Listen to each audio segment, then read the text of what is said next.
A big thank you to Jero for sponsoring today's video on Patreon. Sheoldred versus Jory N. And one lander, no good.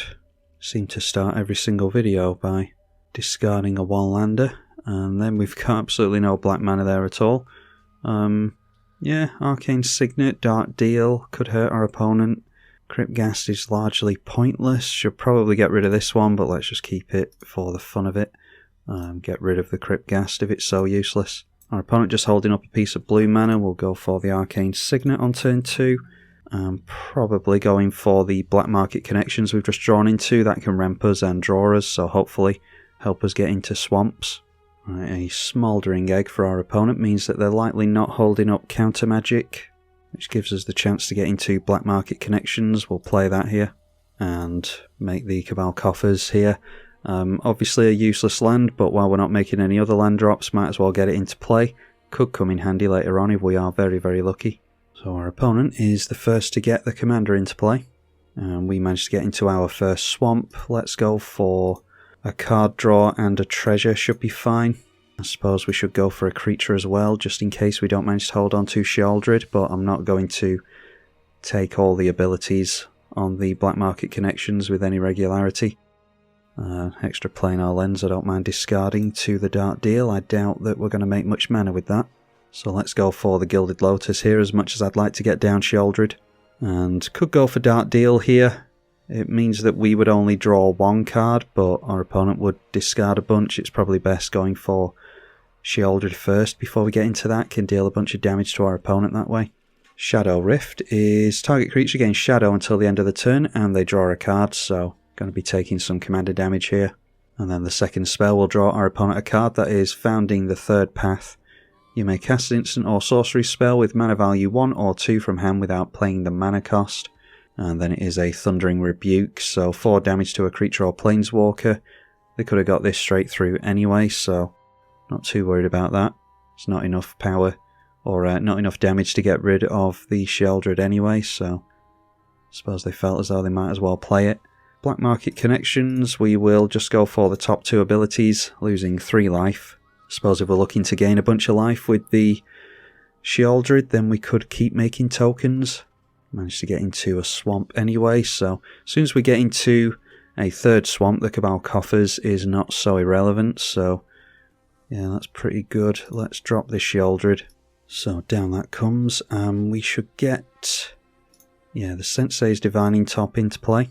And then instead of the Dark Deal, do we go up here into the Abyss next turn with the Sheoldred in play?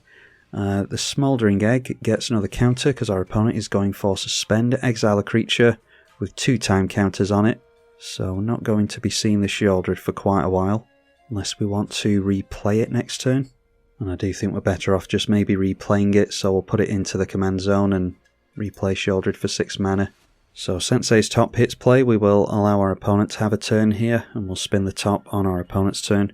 Not sure if we're going to bother going for Makokoro, we will see. It is chapter 2 on this. So target player mills 4 cards, they are targeting themselves with that, looking to play out of the graveyard clearly.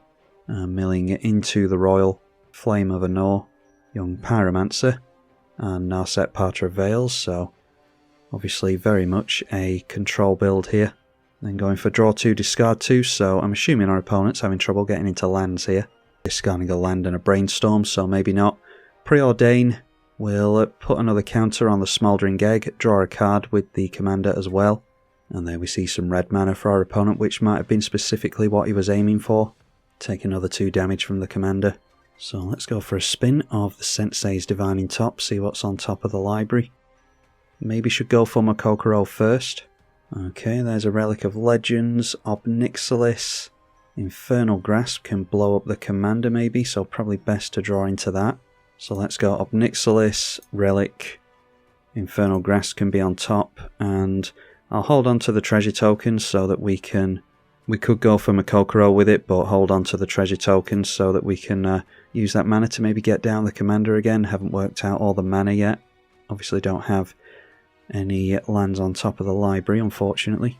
Now, like I said before, if we're looking to, hopefully at some point, gain some additional life for our commander, then we'll be able to take all the abilities from Black Market Connections, get another blocker in the way of the Jory N, hopefully.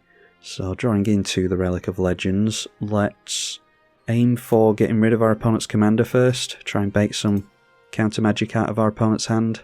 Alright, managing to blow that thing up, so they're just looking to concentrate on keeping Sheoldred out of play by the looks of it. We will test them on it.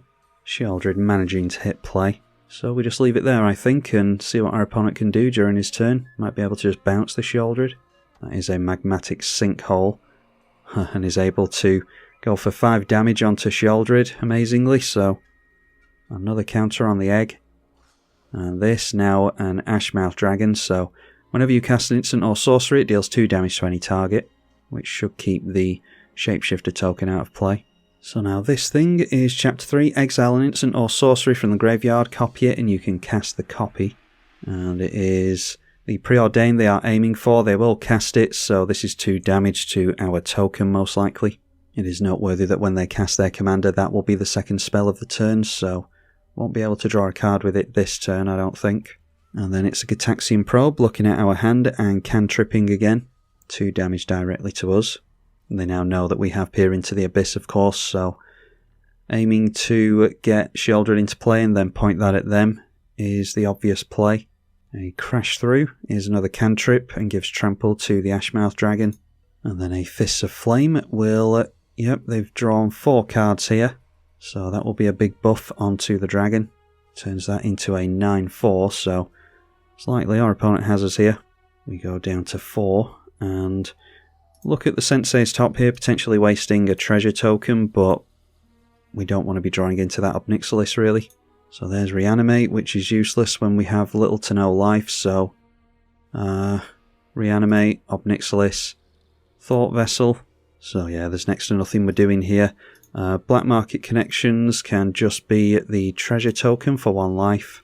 Really needed to remove the dragon there to have even the slightest chance, but our opponent's done well on controlling us with this Sheoldred. Just 1 turn cycle with that in play, and we could really have kept ourselves in it.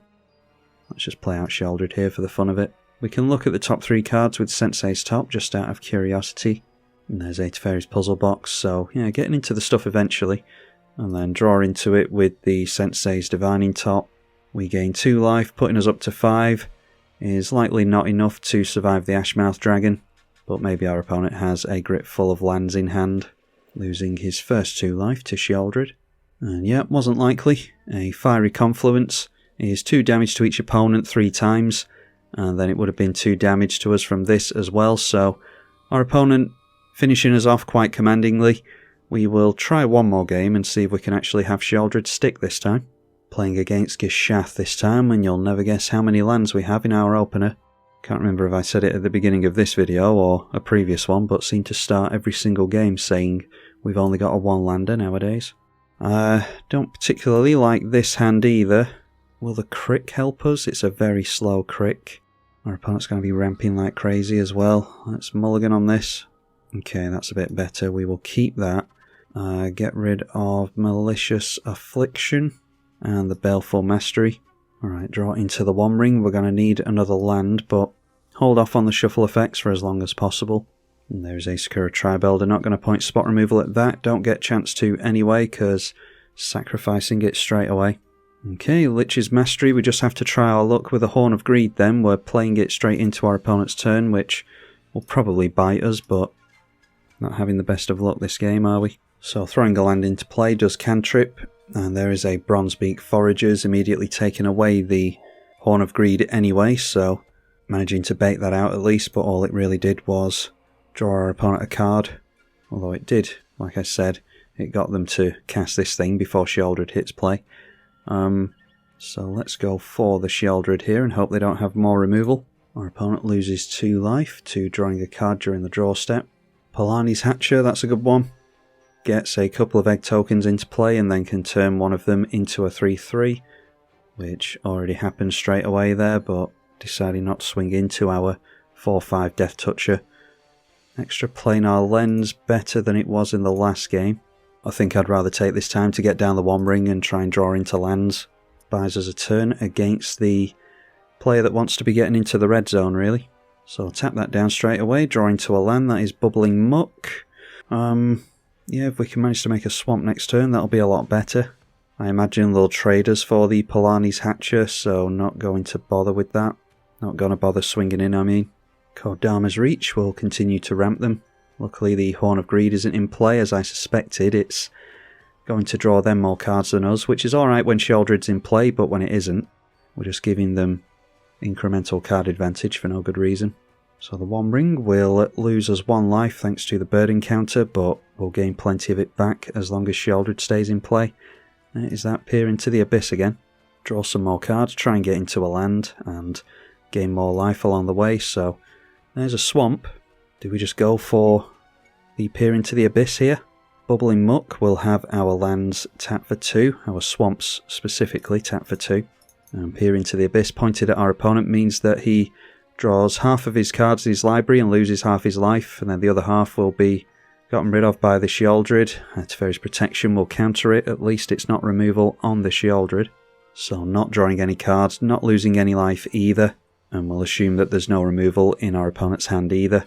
What we could do next turn is go for Infernal Grasp, and Malicious Affliction will destroy a couple of creatures. We're going to take a big hit here. We can pray that we draw into a land next turn, then we can go Lich's Mastery and combo off by drawing a card with the One Ring. Might be that we have to use that to get into a land. We'll take the hit here. Gishath going to get the full effect. Look at the top 7 cards. So here we see lands, we see Awakening Sun's Avatar is the only dinosaur they got, and you need to cast that. Yeah, there's a Human Cleric, a Sol Ring, a Delighted Halfling, so not doing too well there. Now a land off the top would be excellent for us. Dark Ritual, that'll do. So if we go Dark Ritual into extra planar lens, it's 2, 4, 6 and 7. Could still go for the Lich's Mastery, so we might as well get down the extra planar lens off the Dark Ritual. Gives us a tap land to exile with it as well. So we'll tap down the Makokoro, try and keep hold of as much black mana as possible, just in case it's relevant. Haven't made a land yet, don't forget. So Lich's Mastery first, then tap down the One Ring, and that means that we draw that many cards, we gain 2 life per card that's drawn, and every time we gain life, we draw cards with Lich's Mastery, and I've seen this combo on the channel before, but we cannot lose the game here, so we'll draw our entire deck. I will auto-yield here. Can't lose the game as long as we've got Lich's Mastery in play, and it does have hexproof, so just need to keep this in play and try and get something going on our opponent. We've already lost one of our combos, but hopefully be able to do something probably during the next turn. Alright, so we have 0 cards in the deck, 86 in hand, 204 life after all is said and done. So we want to get our fast mana into play. Ultimately what you would really do here is get Aetherflux Reservoir into play and just bang your opponent out with it, but I wanted to do something a little bit different when I was building this deck all that while ago, so clearly didn't put it in the deck. Go for the Mana Crypt. We'll tap that down for mana, and Sol Ring is around here somewhere as well. And then we can go for the Jet Medallion. So I was going to go for Urborg so that we can play Cabal Coffers next turn. Maybe we can still do that, because I don't think we're winning this turn anyway. It'll just be funny if our opponent manages to beat us. Yeah, let's go for the Swamp just in case we want the additional mana. So play the Crick. Or actually, if we lose life, we have to sacrifice permanents with Lich's Mastery, don't we? So, yeah, instead, we'll go for some removal on our opponent's stuff, I think. Noteworthy will be able to add mana with this as well. So Infernal Grasp is just 1 mana. We can blow up the Gishath with that. And we did lose life to that, so we'll have to sacrifice a couple of things here. Get rid of the Makokoro, and yeah, we'll just get rid of a land as well, whatever. That means something's died, so Malicious Affliction can get rid of 2 creatures. Get rid of the Polani's Hatcher, and like I said, that's copied, so get rid of the Awakening Sun's Avatar and the Polani's Hatcher. And then don't think there's anything that we can do for 1 mana. Well, there's a Sensei's Top, so we'll just play that and pass the turn. Hopefully win next turn. Alright, fair enough, our opponent. I was just about to finish discarding my hand there. Yeah, that was a really goofy Goofy win in the end there. Our opponent deciding to quit it out. I was literally only 2 or 3 cards away from discarding, but it was taking a while and our opponent was patient up until that point. Like I said before, Aetherflux Reservoir in the deck is really what you want. I was just trying to do something different when I built this deck, clearly, and what was it, 1 or 2 years ago now, and clearly can't remember what the actual win conditions are, stupidly. But you get the idea. If you want to build it yourself, then the deck list is in the description below, and hopefully you can study it and know the win conditions better than I do, apparently. Hope you all enjoyed the video and the return to a slightly older commander than what we've seen in previous weeks. Big thank you goes out to the patrons as ever for their monetary support, and I will see you all in the next one, I hope. I'm tribalkai. Thank you for watching.